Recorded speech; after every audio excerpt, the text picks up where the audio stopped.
അപ്പോൾ പ്രിയപ്പെട്ട പ്രേക്ഷകരെ, വല്ലാത്തൊരു റിസ്ക്കാണ് നമ്മുടെ ADGP MR അജിത് കുമാർ എടുത്തത്. MR അജിത് കുമാർ അന്ന് എന്താ കരുതിയിട്ടുണ്ടാവുക? രക്ഷാപ്രവർത്തനം നടക്കുന്ന സമയത്ത് രക്ഷാപ്രവർത്തകർക്ക് അനുകൂലമായിട്ട് റിപ്പോർട്ട് വളച്ചൊടിക്കാൻ MR അജിത് കുമാർ ശ്രമിച്ചിട്ടുണ്ടെങ്കിൽ അന്ന് സ്വാഭാവികമായും കരുതിയത് സർക്കാർ വീണ്ടും വരും, സർക്കാർ മാറൂല എന്നുള്ളതാണ്. പക്ഷേ എന്നാൽ കാര്യങ്ങളൊക്കെ കൈവിട്ടുപോയി. ഇപ്പോൾ വരുന്ന വാർത്ത, ഗവൺമെന്റ്മാരുടെ മർദ്ദനക്കേസ് അട്ടിമറിച്ചതിൽ ADGP MR അജിത് കുമാറിനെതിരായ റിപ്പോർട്ടിൽ വ്യക്തത തേടി DGP.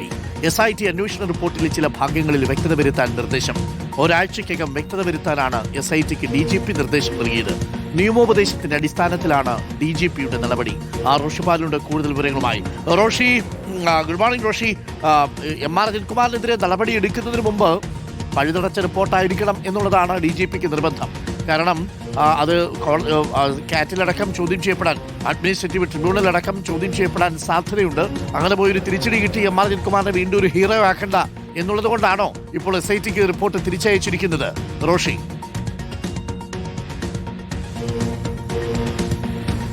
അരുൺകുമാർ, അത് തന്നെയാണ് കാരണം. ആലപ്പുഴയിലെ ഗൺമാൻമാരുടെ മർദ്ദന കേസ് അട്ടിമറിക്കാൻ ADGP നേരിട്ട് ശ്രമിച്ചു എന്നാണ് SITയുടെ അന്വേഷണ റിപ്പോർട്ടിൽ പരാമർശിക്കുന്നത്.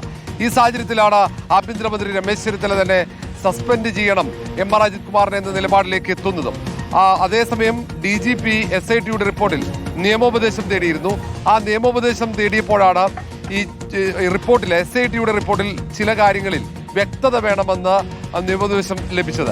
അതിന്റെ അടിസ്ഥാനത്തിലാണ് അന്വേഷണ സംഘത്തോട് വ്യക്തത വരുത്താനുള്ള നിർദ്ദേശം നൽകിയത്. മാത്രവുമല്ല, ഒരാഴ്ചക്കകം തന്നെ അടിയന്തരമായി അത് പരിശോധിച്ച് അതിൽ വ്യക്തത വരുത്തണമെന്ന നിർദ്ദേശമാണ് DGP രാവണ ചന്ദ്രശേഖർ SITക്ക് നൽകിയത്. ആ റിപ്പോർട്ട് ലഭിച്ചാൽ തൊട്ടു പിന്നാലെ തന്നെ ആഭ്യന്തര സെക്രട്ടറിക്ക് ഇതിൽ ശുപാർശ, ADGP MR അജിത് കുമാറിനെതിരെ നടപടിയെടുക്കണമെന്ന ശുപാർശ കത്ത് അയക്കും.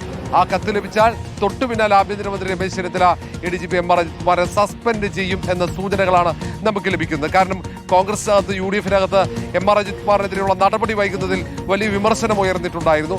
ഒരു തരത്തിലും സംരക്ഷണം MR അജിത് കുമാറിന് നൽകേണ്ടതില്ല എന്ന നിലപാടിലേക്ക് ആഭ്യന്തരമന്ത്രി രമേശ് ചെന്നിത്തലയും മന്ത്രിമാരും മുഖ്യമന്ത്രി അടക്കം എത്തുകയും ചെയ്തിട്ടുണ്ട്. കാരണം നേരത്തെയുള്ള BJP ബാന്ധവം, ഒപ്പം തൃശൂർ പൂരം കലക്കൽ, അങ്ങനെ നിരവധി വിഷയങ്ങളിൽ വിവാദ നായകനായ MR അജിത് കുമാറിനെ സംരക്ഷിക്കുന്നു എന്ന തോന്നൽ പോലും അത് UDFന് ദോഷകരമായി ബാധിക്കുമെന്ന വിലയിരുത്തലാണ്. അതുകൊണ്ട് ഈ അന്വേഷണ റിപ്പോർട്ടിൽ പഴുതടച്ചുള്ള ഒരു നടപടിയാണ് സർക്കാർ ഉദ്ദേശിക്കുന്നത്. അതുകൊണ്ടാണ് വ്യക്തത വരുത്തുന്നത്. കാരണം പിന്നീട് അഡ്മിനിസ്ട്രേറ്റീവ് ട്രിബ്യൂണൽ, കോടതികളിലൊക്കെ പോയി കഴിഞ്ഞാൽ MR അജിത് കുമാറിന് അനുകൂലമായ ഒരു വിധി വരാൻ പാടില്ല എന്ന കൃത്യമായ ഒരു നിലപാടാണ് ഇക്കാര്യത്തിൽ സർക്കാരിന്, പ്രത്യേകിച്ച് ആഭ്യന്തര വകുപ്പിന്. അതുകൊണ്ടാണ് DGP അവസാന നിമിഷം ഈ റിപ്പോർട്ടിൽ വ്യക്തത വരുത്താനുള്ള ഒരു തീരുമാനമെടുത്തിരിക്കുന്നത്. Okay, thank you. റോഷിപാലാണ് വിവരങ്ങൾ നൽകിയത്.